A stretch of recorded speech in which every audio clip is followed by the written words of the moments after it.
आप कहीं ना कहीं अपने भाषा के बच्चे को ही गाली दे रहे हैं, आप अपने भाषा के बच्चे को ही छोटा तो बना भाई रहे हैं। लोन तो लोग तो गाना जरूर सुन ले बालोन खेसारी लाल यादव का भौजी लेंगे लेंगे।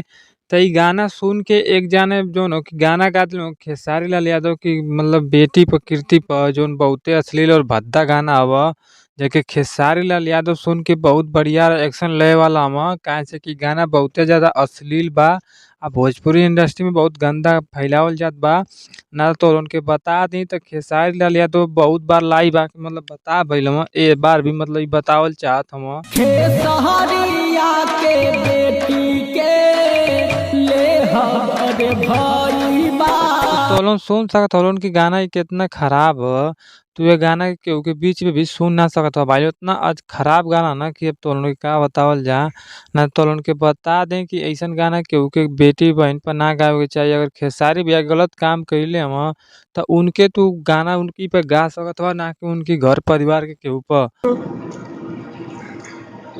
भारी मिस्टेक हो गया सर, एकदम ब्लंडर हो गया। तो लोन के बता दी तो अब की बार खेसारी भैया के छोड़े वाला ना हम कहाँ से कि सिंगर के ऊपर बहुत बड़ी बार कानून कार्रवाई हुई आ केहू के बख्शल ना जाइए अब की बारी।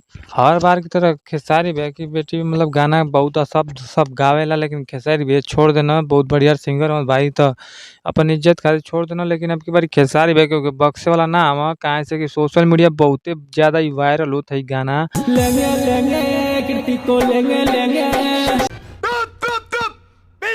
अब बाकी तोलो ने गाना के सुन के बताया कि गाना तोलन के कैसा लगल है जो कुशवाहा गईले हम हमार बनबा तो हमके बहुत गाली देवे के मन कर लेकिन हम गाली दे के का करिए अगर हम गाली देला से सुधर जात तो हम ऐसा काम ना करे के पड़ल। बाकी तोलन कमेंट करके बतियालन कि का कइले बा। खेसहरिया के बेटी के कौन है ये पागल आदमी?